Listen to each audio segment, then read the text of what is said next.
बहुत समय पहले की बात है, जब सृष्टि का संचालन सुचारू रूप से चल रहा था, तब भगवान विष्णु अपने दिव्य धाम वैकुंठ से समस्त संसार का पालन कर रहे थे। देवता, ऋषिमुनि और सभी प्राणी उनकी कृपा से सुखपूर्वक जीवन व्यतीत कर रहे थे। प्रत्येक युग में जब भी अधर्म बढ़ता, भगवान विष्णु किसी न किसी रूप में अवतार लेकर धर्म की रक्षा करते थे। एक बार आषाढ़ मास के शुक्ल पक्ष की एकादशी तिथि आई।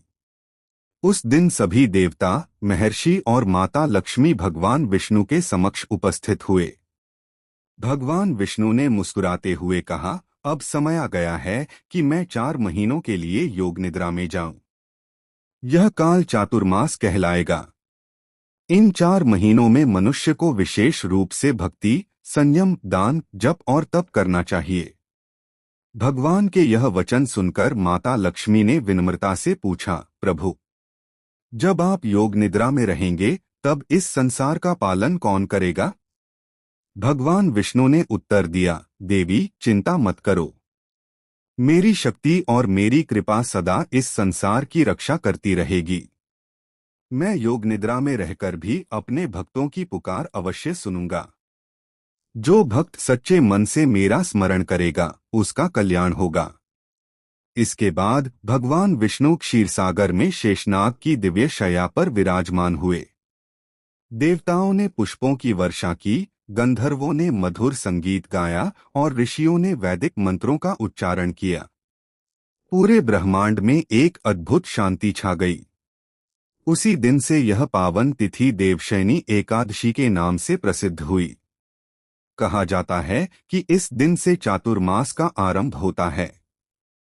इन 4 महीनों में विवाह, गृह प्रवेश और अन्य बड़े मांगलिक कार्य सामान्यतः नहीं किए जाते। लोग अपना अधिक समय पूजा पाठ, व्रत, सत्संग, दान और भगवान के नामस्मरण में लगाते हैं। ऐसा माना जाता है कि इस अवधि में किया गया प्रत्येक शुभ कार्य अनेक गुना फल देता है। एक नगर में एक गरीब लेकिन अत्यंत श्रद्धालु ब्राह्मण रहता था। वह हर वर्ष देवशयनी एकादशी का व्रत रखता, भगवान विष्णु की कथा सुनता और अपनी सामर्थ्य के अनुसार दान करता। उसके पास धन नहीं था, लेकिन उसका विश्वास अटूट था।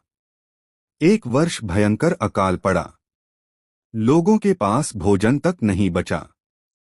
फिर भी उस ब्राह्मण ने भगवान का स्मरण नहीं छोड़ा। रात में भगवान विष्णु ने उसे स्वप्न में दर्शन दिए और कहा, वत्स, तुम्हारी सच्ची भक्ति से मैं अत्यंत प्रसन्न हूँ। जिसने कठिन समय में भी विश्वास नहीं छोड़ा, उस पर मेरी कृपा सदैव बनी रहती है। अगली सुबह गांव में वर्षा हुई, खेत हरे भरे हो गए और सभी लोगों का जीवन फिर से सुखमय हो गया। ब्राह्मण ने समझ लिया कि भगवान अपने भक्तों को कभी नहीं छोड़ते, चाहे वे योग निद्रा में ही क्यों न हो। तभी से यह मान्यता है कि देवशयनी एकादशी का व्रत श्रद्धा और नियम पूर्वक करने वाला व्यक्ति भगवान विष्णु की विशेष कृपा प्राप्त करता है। उसके जीवन में सुख, शांति, समृद्धि और आध्यात्मिक उन्नति का मार्ग प्रशस्त होता है।